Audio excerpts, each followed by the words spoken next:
نماز کے بعد کے اذکار کے متعلق، نماز کا سلام پھیرتے ہی نماز ختم ہو جاتی ہے. اس کے بعد سب سے پہلے کہنا چاہیے اللہ اکبر ایک بار، اور تھوڑا سا بلند آواز سے، جس سے پتہ چلے کہ نماز پڑھ لی ہے. اللہ اکبر. ابن عباس کہتے ہیں میں نبی صلی اللہ علیہ وسلم کی نماز کے مکمل ہونے کو تکبیر کی وجہ سے سمجھ جاتا تھا. یعنی مثلا کوئی نفل پڑھ رہا ہے تو آپ کو نہیں پتہ چلتا کہ پڑھ چکا ہے یا نہیں، لیکن اگر اس نے بلند آواز سے کہہ دیا اللہ اکبر تو پتہ چل گیا کہ ہاں اس کی نماز مکمل ہو گئی ہے. کیوں اللہ اکبر کہیں؟ کہ اللہ ہر چیز سے بڑا. آپ دیکھیں ہم نے نماز کا آغاز کس سے کیا تھا؟ اللہ اکبر سے کیا تھا، اور نماز میں کئی بار ہم نے اللہ اکبر کہا، اور اب نماز کے اختتام پر بھی اللہ اکبر، رمضان کے اختتام پر بھی اللہ اکبر، یعنی اللہ کی تکبیر بیان کرنا. اللہ سبحانہ وتعالیٰ قرآن مجید میں فرماتے ہیں اتل ما اوحی الیک من الکتاب واقم الصلاۃ ان الصلاۃ تنہی عن الفحشاء والمنکر ولذکر اللہ اکبر واللہ یعلم ما تصنعون. کتاب میں سے جو آپ کی طرف وحی کیا گیا ہے اس کی تلاوت کیجیے اور نماز قائم کیجیے.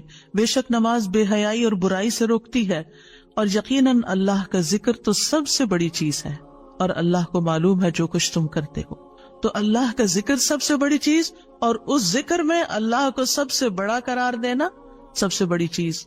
اور نبی صلی اللہ علیہ وسلم اور پھر صحابہ کا طریقہ بھی یہی تھا کہ آپ فرض نمازوں کے بعد ذکر کرتے اور آوازیں بلند کرتے. یعنی نماز کے بعد کا ذکر جو ہے اس میں آواز اونچی ہوتی ہے. ابن عباس اس بات سے معلوم کر لیتے کہ لوگوں نے سلام پھیر لیا ہے کیونکہ وہ ان کے ذکر کی آواز سنتے تھے. یعنی مطلب یہ ہے کہ نماز کے بعد اللہ اکبر بھی اونچی آواز میں، استغفر اللہ استغفر اللہ استغفر اللہ یہ بھی ذرا اونچی آواز میں. یعنی ایک ہوتا ہے سری ذکر یعنی دل ہی دل میں پکارنا، اور ایک ہوتا ہے جاہری جس میں یہ ذکر جو نماز کے بعد ہوتا ہے اس کو تھوڑا اونچی آواز میں کرنا چاہیے. اور جس طرح وتر ختم ہونے کے بعد سبحان الملک القدوس سبحان الملک القدوس سبحان الملک القدوس ذرا اونچی آواز میں کہنا چاہیے. تو نبی صلی اللہ علیہ وسلم اس ذکر کو ہمیشہ اونچی آواز میں کرتے تھے. ٹھیک ہے، یعنی آپ کی اقتداء، آپ کی پیروی ہر معاملے میں یہ عبادت کے درجات کو بڑھا دیتی ہے. اور اس میں ہم یہ بھی دیکھتے ہیں کہ صحابہ کرام جو تھے وہ نبی صلی اللہ علیہ وسلم کی صرف سنت کو نہیں سیرت کو بھی آگے بیان کرتے تھے کہ آپ نے کوئی کام کیا اور کس طریقے سے کیا. مثلا ذکر کیا اور کس طرح کیا، بلند آواز سے کیا یا آہستہ آواز سے کیا، بیٹھ کر کیا یا کھڑے ہو کر کیا.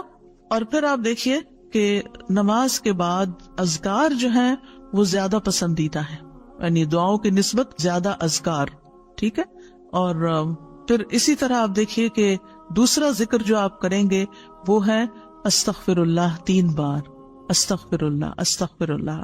صوبان کہتے ہیں رسول اللہ صلی اللہ علیہ وسلم جب اپنی نماز سے فارغ ہوتے تھے تو 3 مرتبہ استغفار فرماتے تھے، 3 بار استغفار کرتے.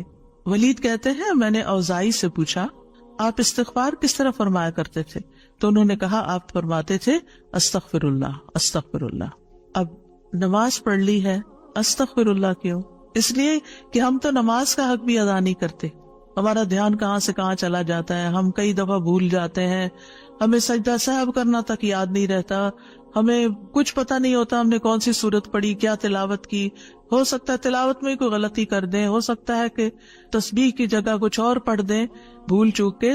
تو ہم نماز کے اندر بھی بہت کچھ غلط کرتے رہتے ہیں جانے انجانے. اور خاص طور پر جن لوگوں نے اپنی نماز کے پروننسیشن کی اصلاح نہیں کی وہ تو کچھ سے کچھ پڑھتے رہتے ہیں بعض اوقات. یعنی پروننسیشن صحیح نہ ہونا جو ہے وہ الفاظ کے مطلب کو ہی بدل دیتا ہے. اس لیے پہلی پرائرٹی میں کوئی ایسا ٹیچر ڈھونڈیے کہ جو آپ کی نماز سن کے اس کا پروننسیشن آپ کو ٹھیک کر دے. بہرحال نماز کے بعد استغفر اللہ استغفر اللہ. اور ایک اور چیز، نماز پڑھنے کے بعد انسان کو ایک فیلنگ ہوتی ہے کہ میں نے کچھ کیا ہے، لیکن جب انسان استغفر اللہ کہتا ہے تو اس میں عاجزی کا اظہار ہوتا ہے کہ اللہ تیرا حق ادا نہیں کیا، مجھے ابھی بھی گناہوں کی بخشش کی ضرورت ہے.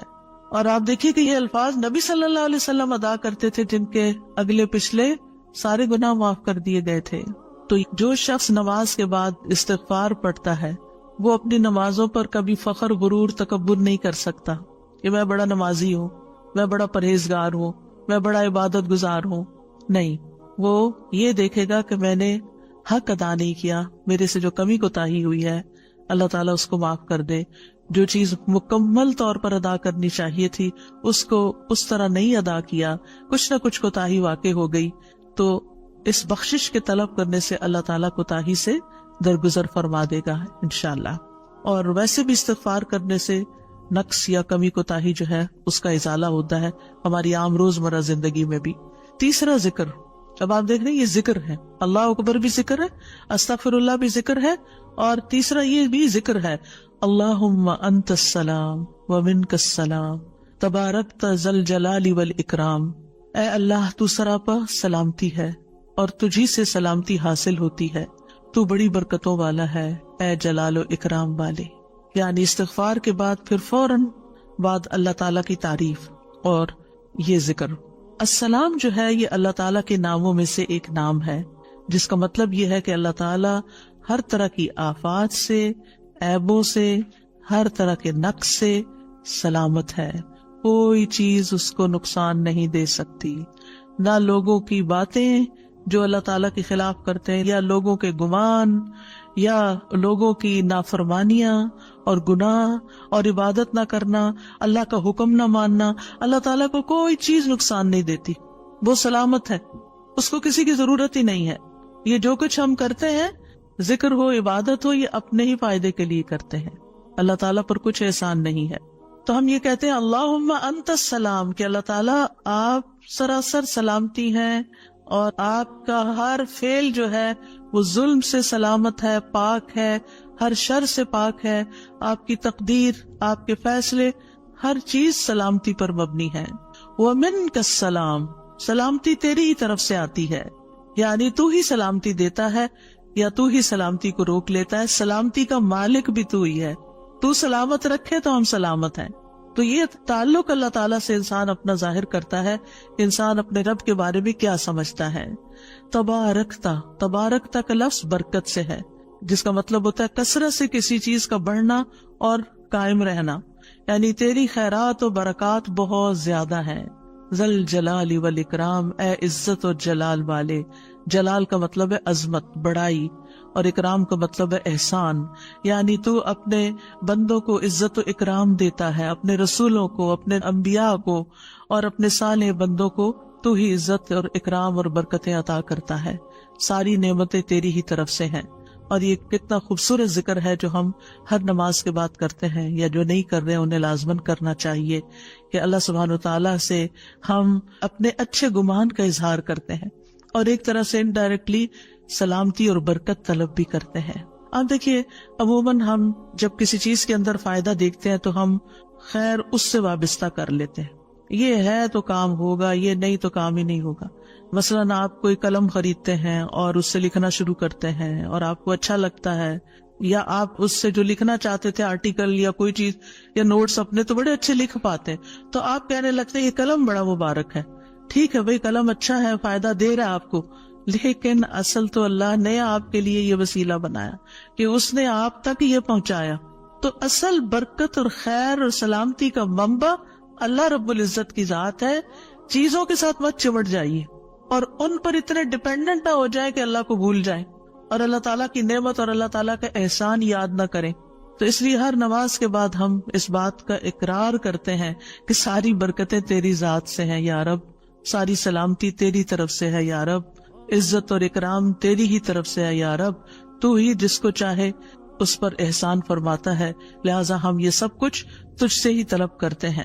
پھر آپ دیکھیے چوتھا ذکر ہے لا الہ الا اللہ وحدہ لا شریک لہ لہ الملک ولہ الحمد وہو علی کل شیء قدیر. یہ بھی آپ 3 بار پڑھ سکتے ہیں، یہ بھی ذکر ہے، یعنی 3 مرتبہ اللہ تعالیٰ کی توحید کا اقرار. مغیرہ بن شعبہ جو وحی کے کاتب تھے ان سے مروی ہے کہ معاویہ رضی اللہ عنہ نے مغیرہ کو لکھا کہ کوئی حدیث جو آپ نے رسول اللہ صلی اللہ علیہ وسلم سے سنی ہو وہ مجھے لکھ کر بھیجیں. راوی کہتے ہیں کہ مغیرہ رضی اللہ عنہ نے انہیں لکھا کہ میں نے آپ صلی اللہ علیہ وسلم سے سنا ہے آپ اپنی نماز سے فارغ ہونے کے بعد 3 مرتبہ یہ پڑھا کرتے تھے لا الہ الا اللہ وحدہ لا شریک لہ لہ الملک ولہ الحمد وہو علی کل شیء قدیر. سب سے پہلے توحید کا اقرار کہ اللہ ایک ہے، وہی الہ ہے، وہی خالق ہے، مالک ہے، رب ہے، معبود ہے. پھر اس بات کا انکار کہ کوئی اس کا شریک ہو، لا شریک لہ. اور پھر لہ الملک، بادشاہت بھی اسی کی ہے، معبود بھی وہی ہے، بادشاہ بھی وہی ہے، اور ایسا بادشاہ ہے وَلَهُ الْحَمْدُ کہ اس کی تعریف ہے. دنیا کے بادشاہوں کا حشر ہوتا دیکھا ہے آپ نے، ان کے ساتھ کیا کیا جاتا ہے. لیکن اللہ سبحانہ وتعالیٰ کی بادشاہت پر کوئی آنچ نہیں آتی، کوئی اس کو ہلا نہیں سکتا، کوئی اس کو نقصان نہیں دے سکتا، کوئی اس پر باتیں نہیں بنا سکتا، کوئی اس کا نقص نہیں نکال سکتا کہ اللہ تعالیٰ نے آسمان میں یہ کیا چیز بنا دی، اب زمین میں کیا بنا دی. نہیں، وَلَهُ الْحَمْدُ، اسی کی ہے تعریف. یعنی ایسا بادشاہ کہ جو قابل تعریف ہے، اور ایسا بادشاہ کہ وَهُوَ عَلَى كُلِّ شَيْءٍ قَدِيرٌ. دنیا کے بادشاہ انتہائی بے بس لاچار ہوتے ہیں، ان کے ہاتھ میں کچھ نہیں ہوتا، وہ انسانوں کے محتاج ہوتے ہیں، انسانوں کی خدمت کے، انسانوں کی مدد کے، انسانوں کے مال کے محتاج ہوتے ہیں. یہ بادشاہت کیا بادشاہت ہے جس کی ساری ڈیپینڈنسی لوگوں کے اوپر ہے. تو اصل بادشاہت تو اللہ کی ہے کہ جو ہر چیز پر پوری قدرت رکھتا ہے. تو آپ اس احساس کے ساتھ اگر اللہ تعالیٰ کا یہ ذکر کرتے ہیں تو آپ کا دل ایک سکون سے بھر جائے گا، ایک خوشی سے بھر جائے گا کہ میں ایسی ہستی کو جانتی ہوں، ایسی ذات کو جانتی ہوں کہ جو اتنی خوبیوں کے مالک ہے. کیونکہ یہ انسان کی فطرت میں ہے، انسان کی نفسیات میں ہے کہ وہ کسی چیز کی تعریف کر کے خوش ہوتا ہے. اور عام طور پر ہم صرف سامنے نظر آنے والی چیزوں کی تعریف کر کر کے خوش ہوتے رہتے ہیں، اور تھوڑے دن کے بعد وہ بھی خراب ہو جاتی، وہ تعریف بھی ساتھ ہی چلی جاتی ہے. انسان ہے تو مر جاتے ہیں، ان کے اعمال ہے تو ختم ہو جاتے ہیں، اور کبھی وہ اچھے ہوتے ہیں اور پلٹ بھی جاتے ہیں. وہ کہاں گئی تعریفیں؟ جوان ہے تو بڑھاپے میں ساری تعریفیں چلی گئی، مالدار تھے تو غریب ہوئے تو ساری تعریفیں چلی گئی. اسی طرح علم ہے اور جنون لاحق ہو گیا تو ساری تعریفیں چلی گئی، سب کچھ الٹ گیا. اور دنیا کے یہ سارے نظارے آپ نے دیکھے ہوں گے کہ جب ہر نعمت لوگوں پر الٹ جاتی. اسی لیے ہم دعا کرتے ہیں نا کہ اللہم انی اعوذ بک من زوال نعمتک، کہ اللہ نعمتوں کے زوال سے بچانا. یہ انتہائی تکلیف دہ چیز ہے، لیکن یہ ایک دنیا کا قانون ہے، یہ سب کچھ ہوتا ہے اور ہماری آنکھیں دیکھتی ہیں. لیکن اللہ سبحانہ و تعالی ان سب چیزوں سے پاک ہے، اس کو کوئی زوال نہیں اور اس کا کوئی کچھ بگاڑ نہیں سکتا، اور وہ ہر چیز پر پوری طرح قادر ہے، جو چاہے کر سکتا ہے، اور تعریف اسی کے لیے ہے. پانچواں ذکر، لا الہ الا اللہ وحدہ لا شریک لہ لہ الملک ولہ الحمد وہو علی کل شیء قدیر. اللہم لا مانع لما اعطیت ولا معطی لما منعت ولا ينفع ذا الجد منک الجد. اللہ کے سوا کوئی الہ نہیں، وہ اکیلا ہے، اس کا کوئی شریک نہیں، بادشاہت اسی کی ہے اور تمام تعریف اسی کے لیے ہے، اور وہ ہر چیز پر پوری طرح قدرت رکھنے والا ہے. اے اللہ، جو کچھ تو نے دیا ہے اسے کوئی روکنے والا نہیں، اور جو کچھ تو نے روک دیا اسے کوئی دینے والا نہیں، اور کسی مالدار کو تیری بارگاہ میں اس کا مال نفع نہیں پہنچا سکتا. ابتدا میں تو وہی اللہ کی توحید بیان ہوئی، اس کی بادشاہت اور اس کی حمد کا ذکر ہے اور اس کی قدرت کا ذکر ہے، اور اس کے بعد کہ جو اللہ نے دیا، جو وہ دینا چاہتا ہے اسے کوئی روک نہیں سکتا. یہاں بھی آپ دیکھیں، مانگ کچھ نہیں رہی، یہ ذکر ہے، یہ دعا نہیں، یہ کیا ہے؟ ذکر ہے. اور جو کچھ تو نے روک دیا کوئی دے ہی نہیں سکتا، اور سارے ہی مالدار فقیر ہیں، اور خاص طور پر تیرے سامنے فقیر ہیں. یا ایھا الناس انتم الفقراء الی اللہ واللہ هو الغنی الحمید. اے لوگو، تم سب اللہ کے فقیر ہو، اللہ کے محتاج ہو، اور اللہ ہی غنی، مالدار اور وہی قابل تعریف ہے. واللہ هو الغنی الحمید. ٹھیک ہے. نبی صلی اللہ علیہ وسلم جب سلام پھیرتے تھے تو یہ دعا پڑھا کرتے تھے یا یہ ذکر کیا کرتے تھے. اور اس میں آپ دیکھیے کہ یہ جو عقیدہ ہے نا کہ اللہ روکے تو کوئی دے نہیں سکتا، یہ انسان کو بڑا اطمینان دے دیتا ہے. اگر کوئی چیز، کوئی خیر آپ کی طرف آنے سے رکی ہوئی ہے تو وہ اللہ ہی نے روکی ہوئی ہے، آپ پر رحمت کی وجہ سے. بدگمان نہ ہو، اس سے کسی وجہ سے رکی ہوئی ہے. آپ کسی کی کوئی اچھی چیز دیکھتے ہیں، کسی کا مینشن دیکھتے ہیں تو سوچتے ہیں کتنا خوش قسمت ہے، کتنے بڑے گھر میں رہتا ہے. کسی کے پاس فراری دیکھتے ہیں تو آپ کہتے ہیں واہ کتنا خوش قسمت ہے. لیکن آپ کو نہیں پتا کہ یہی چیزیں اس کے لیے کتنی بڑی آزمائش بنی ہوئی ہیں، آپ نہیں جانتے. اور اگر اللہ نے آپ کو نہیں دی تو آپ کو بہت سے شر سے محفوظ رکھا. تو اللہ کا روکنا بھی خیر کا باعث ہوتا ہے. یہ سبق پکا کر لیں کہ جب اللہ تعالیٰ کوئی چیز نہیں دیتا یا دیر سے دیتا ہے یا روک لیتا ہے اور کوئی چارہ نہیں ہوتا، آپ کہتے ہیں میری کوئی دعا قبول نہیں ہو رہی، میرا کوئی طریقہ کام نہیں آ رہا، تو اس میں بھی کوئی خیر ہوتی ہے. کیونکہ جو اللہ نے مقدر میں لکھا ہے وہ پہنچ کے رہے گا. کوئی روک نہیں سکتا جو تو دے، اور کوئی دے نہیں سکتا جو تو روک لے. اور جسے اللہ نے آپ کے مقدر میں لکھا ہے وہ آپ تک آئے گا ہی آئے گا. سورۃ فاطر میں اللہ تعالیٰ فرماتے ہیں ما یفتح اللہ للناس من رحمت فلا ممسک لها وما یمسک فلا مرسل له من بعدہ وہو العزیز الحکیم. جو کچھ اللہ لوگوں کے لیے رحمت میں سے کھول دے اسے کوئی بند کرنے والا نہیں، اور جو وہ بند کر دے اس کے بعد اسے کوئی کھولنے والا نہیں. حدیث میں آتا ہے ما اصابک لم یکن لیخطئک وان ما اخطأک لم یکن لیصیبک. جو کچھ تمہیں پہنچا وہ تم سے خطا ہونے والا نہیں تھا، اور جو نہیں ملا وہ ہرگز ملنے والا نہیں تھا. قرآن مجید میں سورۃ الرعد میں اللہ تعالیٰ فرماتے ہیں وَإِذَا أَرَادَ اللَّهُ بِقَوْمٍ سُوءًا فَلَا مَرَدَّ لَهُ. جب اللہ کسی قوم کے ساتھ برائی کا ارادہ کر لیتا ہے تو اس کو کوئی پھیرنے والا نہیں، کوئی سپر پاور اس ملک کی مدد نہیں کر سکتی اگر اللہ نے اس کے لیے جنگ کا فتنہ یا کسی اور طرح کی کوئی آزمائش لکھی ہے. یہ اللہ کے فیصلے ہوتے ہیں. یا اللہ نے کسی قوم کو تباہ کرنے کا فیصلہ کر لیا ہو تو کوئی اس کو روک نہیں سکتا. لہٰذا ہمیں اللہ پر ہی بھروسہ کرنا چاہیے، اور ہر حال میں ایسی پریشان کن باتوں پر اللہ تعالیٰ ہی کی طرف رجوع کر لینا چاہیے. یاد رکھیے اگر کوئی چیز نہیں ملی تو اللہ تعالیٰ کو الزام مت دیں، اللہ تعالیٰ سے ناراض نہیں ہو، اللہ تعالیٰ سے بدظن نہیں ہو. یہ روکنا اس کی رحمت ہے. انسان اگر ان دو جملوں پر ایمان لے آئے تو پھر اس کا مکمل بھروسہ اللہ کی ذات پر ہو جائے گا. وہ رزق کے بارے میں اللہ پر ہی توکل کرے گا، نقصان کو دور کرنے اور بھلائی کو پانے کے لیے اللہ پر ہی بھروسہ کرے گا. وہ اللہ کو اپنے لیے کافی سمجھے گا. یعنی جہاں کہیں دل چھوٹا ہوا، جہاں کہیں کوئی پریشانی آئی، کہتے حسبی اللہ و نعم الوکیل. اللہ کار ساز یعنی کام بنانے والا اللہ ہی میرے لیے کافی ہے. وہ میرا کام بنائے گا، وہ میری مشکل آسان کرے گا. تو یہ توحید ربوبیت اور الوہیت پر مشتمل جملے ہیں. ابن تیمیہ کہتے ہیں یہ حدیث دو عظیم اصولوں پر مشتمل ہے. نمبر 1 توحید ربوبیت، اور وہ ہے جسے اللہ دینا چاہے اسے کوئی روک نہیں سکتا، اور جسے وہ روک دے اسے کوئی نہیں دے سکتا. بس بندہ اللہ ہی پر توکل کرتا ہے اور اسی سے مانگتا رہتا ہے، کیونکہ دینا جو اس نے ہے تو پھر کسی اور سے کیوں مانگے گا، کسی اور سے توقع لگا کے کیوں بیٹھ جائے گا، کسی اور کے در پہ کیوں جائے گا. اس کو پتا ہے صرف اللہ ہی نے کرنا ہے جو کرنا ہے. اس سے عقیدہ توحید پکا ہوتا چلا جاتا ہے کہ صرف اللہ ہی نے کرنا ہے. اور توحید الوہیت ولا ينفع ذا الجد منک الجد. عام طور پر انسان یہ سمجھتا ہے میرے پاس مال ہے مجھے کوئی مشکل نہیں. یعنی جب کوئی کام سامنے آتا ہے نا تو فوراً دیکھتا ہے کتنا ہے بینک میں، کتنا کیش رکھا ہے، کیا ہے میرے پاس، کتنی پراپرٹی ہے. یعنی فوراً انسان کا دماغ گھوم کے اس طرف چلا جاتا ہے نا بہت ہے، انف ہے، کام ہو جائے گا. اللہ چاہے گا تو ہوگا. صرف آپ کے مال سے کچھ نہیں ہوتا. آپ سارا لگا دیں بزنس میں پورا لاس ہو سکتا ہے. پھر بتائیے آپ کے مال نے آپ کو کیا فائدہ دیا؟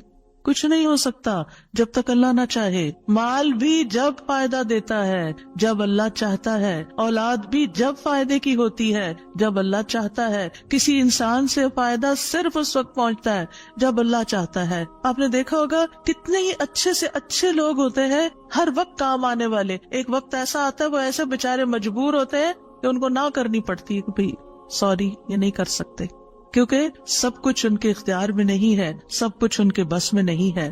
اسی طرح انسان کے پاس بعض اوقات کوئی عہدہ ہوتا ہے، انفلوئنس ہوتا ہے، وہ سمجھتا ہے یہ عہدہ ہے میرے پاس میں سب کچھ کر سکتا. نہیں کر سکتے. آپ نے دیکھا ہوگا دنیا کے بڑے بڑے ملکوں کے جو حکمران ہوتے ہیں کتنے بے بس ہوتے ہیں، کچھ بھی نہیں ہوتا ان کے ہاتھ میں، اپنی تقدیر نہیں بنا سکتے، اپنا فائدہ نہیں کر سکتے. اور پھر آپ دیکھیے کہ اللہ سبحانہ و تعالیٰ دنیا اسے بھی دیتا ہے جس سے وہ محبت کرتا ہے، اور اسے بھی دیتا ہے جس سے وہ محبت نہیں کرتا. لیکن یاد رکھیے ایمان اس کو دیتا ہے، دین کی سمجھ اس کو دیتا ہے جس سے وہ محبت کرتا ہے. وَمَن يُرِدِ اللَّهُ بِهِ خَيْرًا يُفَقِّهْهُ فِي الدِّينِ. دنیا تو سب کے پاس، مومن مسلم کافر سب کے پاس ہو سکتی ہے. دنیا کے بڑے بڑے فائدے ہر ایک کو مل سکتے ہیں، لیکن دین اس کو ملتا ہے جس سے اللہ محبت کرتا ہے. لہٰذا انسان کو اللہ ہی کی طرف رغبت کرنی چاہیے، اور کبھی بھی اپنے مال پہ، اپنے جاہ پہ، اپنے ریسورسز پہ، اپنی قوتوں پر، اپنے علم پر کبھی بھروسہ نہیں کرنا چاہیے کہ یہ میرے لیے کچھ بنائیں گے اور ان کی وجہ سے میں آگے بڑھ جاؤں گا اور ان کی وجہ سے میرا بہت فائدہ ہوگا. کہ اللہ فائدہ لائے گا نا، ان میں سے کوئی ایک چیز بھی آپ کے پاس نہیں ہوگی تو آپ کا کام بن جائے گا. اور اگر فائدہ نہیں دینا نا اللہ نے ان ساری چیزوں کے ہوتے ہوئے، کئی دفعہ لوگ کہتے ہیں ہر چیز ہے میرے پاس لیکن پھر بھی میرا یہ مسئلہ حل نہیں ہوتا، معلوم نہیں کیوں رکاوٹ آ گئی، اور پھر وہ غلط سوچنا شروع کر دیتے ہیں، فلاں کی بندش ہے، فلاں کی نظر ہے، فلاں نے یہ کر دیا۔ نہیں، نفع اور نقصان دونوں اللہ کے ہاتھ میں، نہ کسی کی نظر آپ کو نقصان دے سکتی ہے، نہ کسی کا جادو آپ کو نقصان دے سکتا ہے، نہ کسی کا حسد آپ کو نقصان دے سکتا ہے اگر اللہ نہ چاہے۔ لہٰذا اسی سے دعا کرتے رہیں، اور جو پروٹیکشن کی دعائیں اس نے سکھائی ہیں وہ پڑھتے رہیں، اور باقی بھروسہ اللہ کی ذات پر کریں۔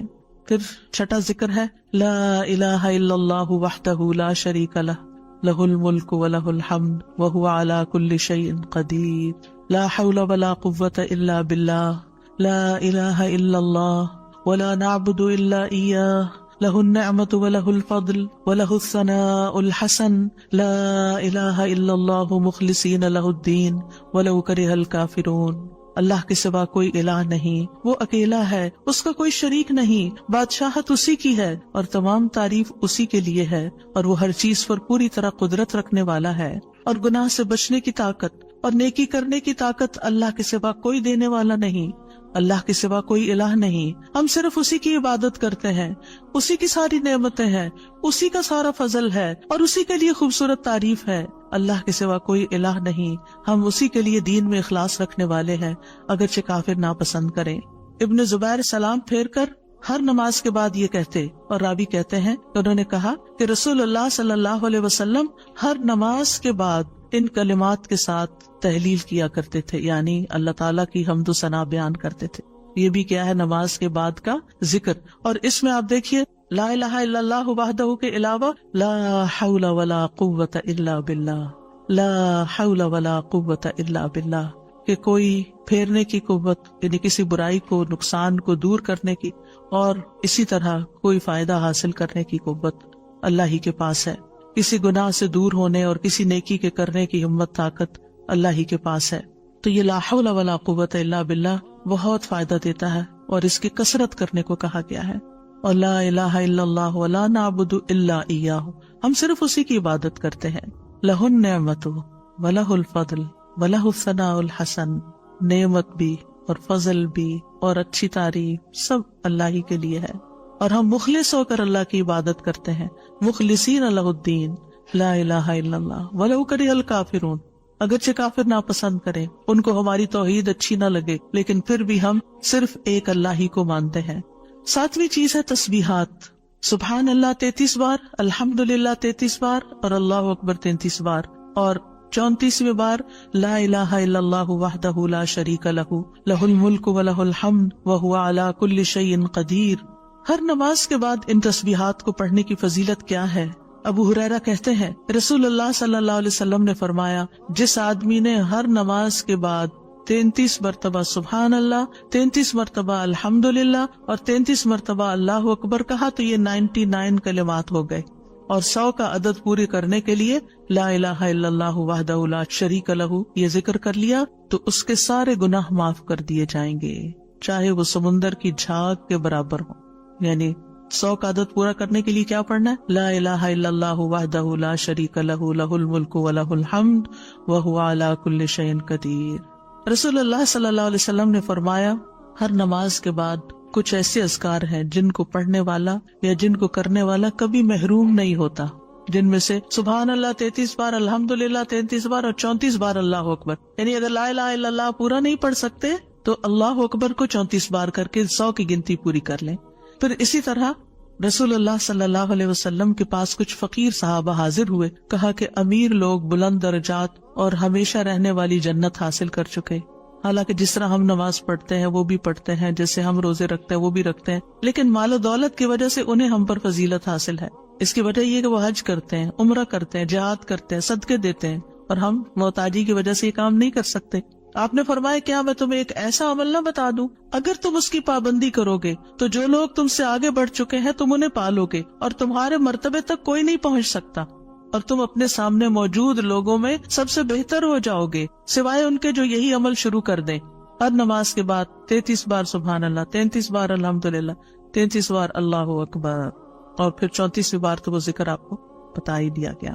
اور اگر آپ 33 بار نہ پڑھ سکیں تو 10 بار سبحان اللہ، 10 بار الحمدللہ اور 10 بار اللہ اکبر پڑھ لیا کریں۔ یعنی اگر جلدی ہے تو پھر 10 بار بھی پڑھ سکتے ہیں. نبی صلی اللہ علیہ وسلم نے فرمایا 2 عمل ایسے ہیں اگر کوئی مسلمان بندہ ان کی پابندی کر لے تو جنت میں داخل ہوگا، اور وہ بہت آسان ہے مگر ان پر عمل کرنے والے بڑے کم ہیں. وہ کیا ہیں؟ ہر نماز کے بعد 10 بار سبحان اللہ، 10 بار الحمدللہ، 10 بار اللہ اکبر. فرمایا زبان کی ادائیگی کے اعتبار سے تو 150 بار ہیں، یعنی 5 نمازوں میں 10 بار، اور ترازو میں 1500 ہوں گے. اور جب سونے لگے تو 34 بار اللہ اکبر، 33 بار الحمدللہ اور 33 بار سبحان اللہ کہے. زبانی طور پر تو یہ 100 ہے مگر میزان میں یہ تسبیحات 1000 ہوں گی. اور وہ کہتے ہیں یقیناً میں نے رسول اللہ صلی اللہ علیہ وسلم کو دیکھا، آپ انہیں اپنے ہاتھ سے شمار کرتے تھے. اور پھر کہتے ہیں دائیں ہاتھ سے، تو کرنے کا طریقہ کیا ہے؟ 3 دفعہ اوپر کو جائیے سبحان اللہ سبحان اللہ سبحان اللہ، اور 3 دفعہ نیچے کو آ جائیے سبحان اللہ سبحان اللہ سبحان اللہ. ایک انگلی پہ 6 بار ہو گیا. تو آپ کی 5 انگلیاں تو 5 کو 6 دفعہ ضرب دیں تو کیا ہوتا ہے؟ 30، اور 3 دفعہ اور پڑھ لیں. اور اگر 34 ہے تو ایک اور پڑھ لیں. تو اس طرح ایک ہی ہاتھ پر، دائیں ہاتھ پر یہ تسبیحات آسانی سے پڑھی جا سکتی ہیں، کیونکہ ہاتھ سے تسبیح کرنا زیادہ پسندیدہ ہے. حضرت عبداللہ بن عمر کہتے ہیں میں نے رسول اللہ صلی اللہ علیہ وسلم کو دیکھا، آپ داہنے ہاتھ کی انگلیوں پر تسبیح کو شمار کرتے تھے، اور آپ نے صحابیات کو حکم دیا تھا کہ وہ اللہ کی تکبیر، تقدیس، تحلیل کی پابندی اختیار کریں اور اپنی انگلیوں پر شمار کریں، کیونکہ ان سے سوال ہوگا اور یہ بلوائی جائیں گی. قیامت کے دن ہاتھ بولیں گے، تو اگر ان پہ تسبیح آپ پڑھتے ہیں تو یہ بول کے بتائیں گے ہم تو اللہ کا ذکر کرتے رہے. 8ویں چیز ہے آیت الکرسی. اللہ لا الہ الا هو الحی القیوم لا تأخذه سنة ولا نوم له ما في السماوات وما في الأرض من ذا الذي يشفع عنده إلا بإذنه يعلم ما بين أيديهم وما خلفهم ولا يحيطون بشيء من علمه إلا بما شاء وسع كرسيه السماوات والأرض ولا يؤوده حفظهما وهو العلي العظيم. پورا اللہ کا تعارف ہے. اللہ وہ ہے کہ اس کے سوا کوئی معبود نہیں، وہ زندہ ہے، ہر چیز کو قائم رکھنے والا ہے، نہ اسے کچھ اونگ پکڑتی ہے اور نہ کوئی نیند. اسی کا ہے جو کچھ آسمانوں میں ہے اور جو کچھ زمین میں ہے. کون ہے جو اس کے پاس اس کی اجازت کے بغیر سفارش کرے؟ وہ جانتا ہے جو کچھ ان کے سامنے اور جو کچھ ان کے پیچھے ہے، اور وہ اس کے علم میں سے کسی چیز کا احاطہ نہیں کر سکتے مگر جتنا وہ چاہے. اس کی کرسی آسمانوں اور زمین کو سمائے ہوئے ہے، اور اسے ان دونوں کی حفاظت یعنی آسمان و زمین کی حفاظت تھکاتی نہیں، اور وہی سب سے بلند، سب سے بڑا ہے. ہر نماز کے بعد آیت الکرسی پڑھنے کی فضیلت یہ ہے کہ جو شخص نماز کے بعد اس کو پڑھ لیتا ہے اور اس نماز کے بعد اس کی ڈیتھ ہو جاتی ہے تو فرمایا اس کو موت کے علاوہ کوئی چیز جنت میں جانے سے نہیں روک سکتی. مر گیا تو سیدھا جنت میں. یہ قرآن مجید کی سب سے افضل آیت ہے. ابو ذر غفاری کہتے ہیں میں مسجد حرام میں داخل ہوا اور رسول اللہ صلی اللہ علیہ وسلم کو اکیلے دیکھ کر آپ کے پاس آ کے بیٹھ گیا. میں نے کہا یا رسول اللہ صلی اللہ علیہ وسلم کون سی آیت افضل ہے جو آپ پہ نازل ہوئی؟ آپ نے فرمایا آیت الکرسی. کرسی کے مقابلے میں 7 آسمان اس طرح ہیں جیسے بیابان زمین میں کوئی چھلا گرا پڑا ہو، اور پھر کرسی کے مقابلے میں عرش کا حجم اتنا ہے جیسے اس چھلے کے مقابلے میں بیابان کا وجود. اور یہ قرآن مجید کی سب سے عظیم آیت بھی ہے. ابی ابن کعب سے روایت ہے ایک مرتبہ نبی صلی اللہ علیہ وسلم نے ان سے پوچھا اللہ کی کتاب میں سب سے عظیم آیت کون سی ہے؟ انہوں نے کہا اللہ اور اس کا رسول ہی زیادہ جانتے ہیں. آپ نے یہ سوال کئی مرتبہ دہرایا تو ابی ابن کعب نے کہا آیت الکرسی. یہ سن کر آپ نے فرمایا ابو المنذر تمہیں تمہارا علم مبارک ہو. اس ذات کی قسم جس کے ہاتھ میں میری جان ہے، عرش کے پائے کے پاس یہ اللہ بادشاہ کی پاکیزگی بیان کرتی ہوگی. اس کی ایک زبان اور 2 ہونٹ ہوں گے، یعنی جو لوگ اس پڑھیں گے وہ ان کے حق میں ایک طرح سے گواہ ہوگی. 9ویں چیز جو نماز کے بعد پڑھنی چاہیے وہ ہے معوذات. سورۃ الاخلاص، سورۃ الفلق، سورۃ الناس. پہلی سورت میں اللہ تعالیٰ کی توحید بیان ہوئی ہے. دوسری سورت میں انسان کو پناہ مانگنے کے لیے کہا گیا ہے کہہ دیجئے میں مخلوق کے رب کے پناہ پکڑتا ہوں اس چیز کے شر سے جو اس نے پیدا کی، اور اندھیری رات کے شر سے جب وہ چھا جائے، اور گرہوں میں پھونکنے والیوں کے شر سے، اور حسد کرنے والے کے شر سے جب وہ حسد کرے. انہی چیزوں کا خوف رہتا ہے نا. کوئی جادو کر دے گا، کوئی حسد کر لے گا. ہر نماز کے بعد پڑھیں گے کس وقت وہ کرے گا؟ اس کو تو آپ موقع ہی نہیں دے رہے کہ وہ جادو کرے یا آپ سے حسد کرے. ہر 2 نمازوں کے بیچ میں جو کوئی ایسا فتنہ فساد آیا اس کا ازالہ ہوتا چلا جائے گا.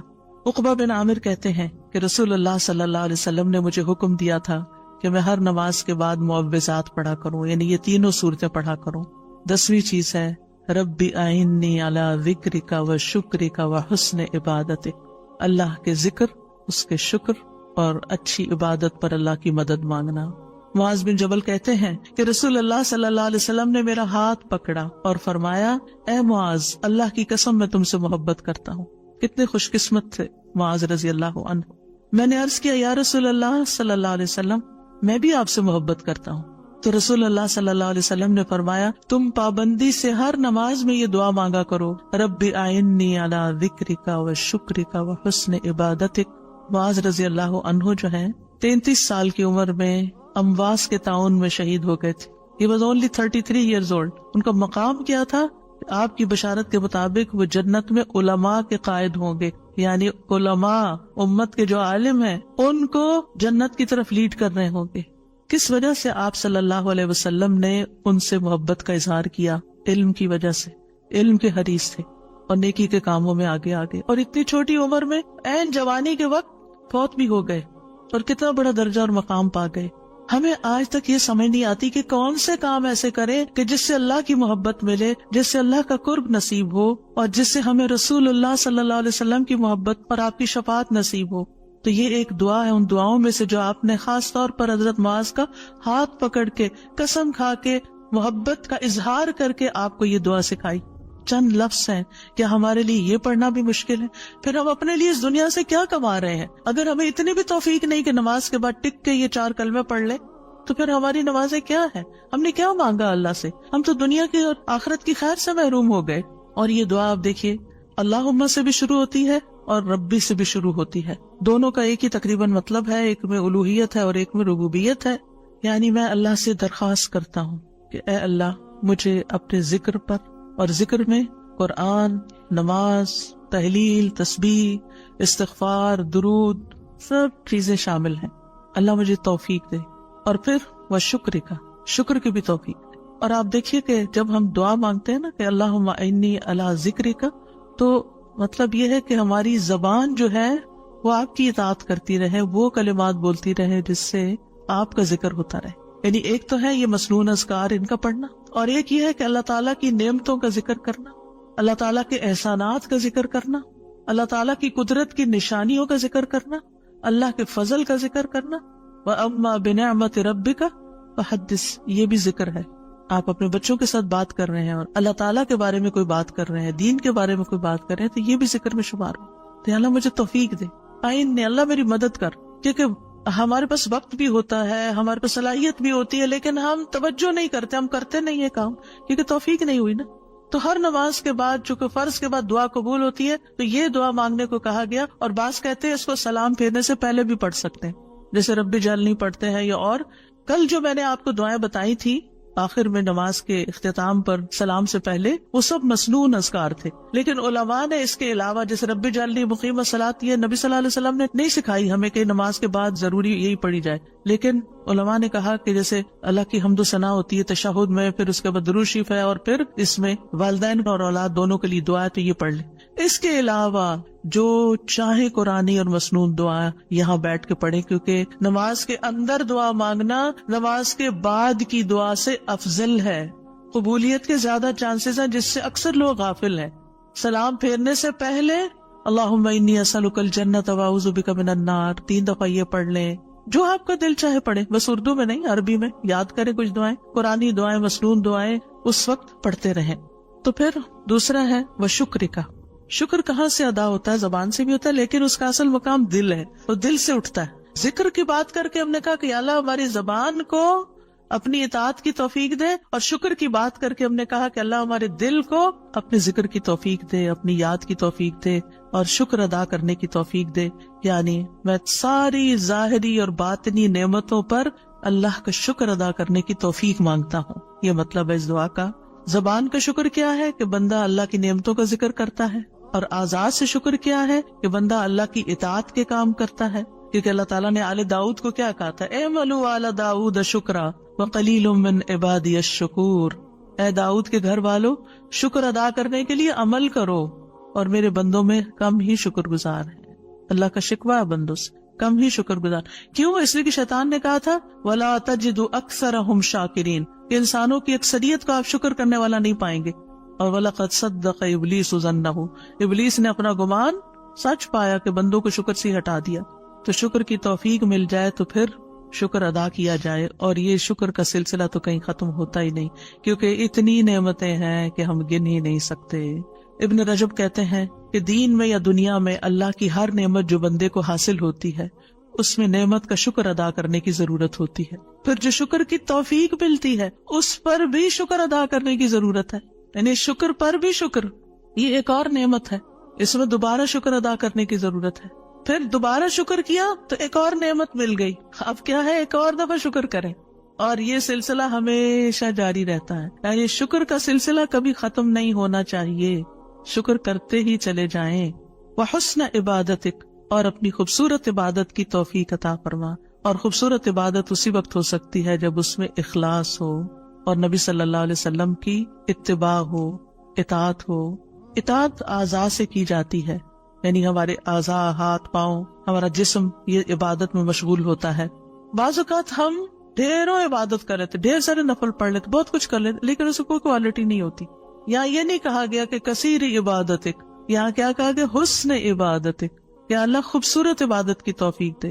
امام ابن تیمیہ کے بارے میں آتا ہے کہ جب وہ قید ہوئے تو اپنے سجدوں میں یہ دعا پڑھا کرتے تھے، اللہم اعنی علی ذکرک و شکرک و حسن عبادتک، کیونکہ اللہ کی توفیق کے بغیر ہم یہ کام نہیں کر سکتے. جس کی زندگی میں ذکر آ گیا، جس کی زندگی میں شکر آ گیا، اور جس کی زندگی میں خوبصورت عبادت آ گئی، وہ خوش قسمت ترین انسان ہے، اس کو سبھی کچھ مل گیا. اور جو ان چیزوں سے محروم ہے پھر ہر خیر سے محروم ہے، چاہے دنیا کی قارون جیسی دولت اس کے پاس کیوں نہ ہو، پوری دنیا اس کی فین ہو، اس کی تعریفیں کرے اور اس کی فدائی شدائی ہو، کوئی فائدہ نہیں ہے. ایک اور دعا ہے، رب قنی عذابک یوم تبعث عبادک، اے میرے رب مجھے اس دن کے عذاب سے بچانا جس دن تو اپنے بندوں کو اٹھائے گا. 3 بار یہ دعا، اے اللہ ہمیں اس دن کے عذاب سے بچانا جس دن تو اپنے بندوں کو اٹھائے گا. ایک دفعہ بھی پڑھی جا سکتی، 3 دفعہ کی شرط نہیں ہے. براء بن عازب کہتے ہیں جب ہم رسول اللہ صلی اللہ علیہ وسلم کے پیچھے نماز پڑھتے تھے تو ہم آپ کی دائیں طرف کھڑے ہونے کو پسند کرتے تھے تاکہ آپ ہماری طرف رخ کر کے متوجہ ہوں. براء کہتے ہیں میں نے آپ کو فرماتے ہوئے سنا، یعنی آپ پلٹ رہے تھے اور کہہ رہے تھے رب قنی عذابک یوم تبعث عبادک. یہ رات کو سوتے ہوئے بھی پڑھا کریں اور نمازوں کے بعد بھی کہ اللہ اس دن کے عذاب سے بچا لینا جس دن تو بندوں کو دوبارہ پیدا کرے گا. 13 اللہم اغفر لی ما قدمت وما اخرت وما اسررت وما اعلنت وما اسرفت وما انت عالم به منی انت المقدم وانت المؤخر لا الہ الا انت. اے اللہ میرے وہ گناہ بخش دے جو میں پہلے کر چکا، جو میں نے بعد میں کیے، اور جو چھپے ہوئے کیے اور جو ظاہر میں کیے، اور جو میں حد سے بڑھا رہا اور وہ جن سے تو مجھ سے زیادہ باخبر ہے. تو ہی نیکی اور خیر میں آگے کرنے والا اور پیچھے کرنے والا ہے، تیرے سوا کوئی معبود نہیں.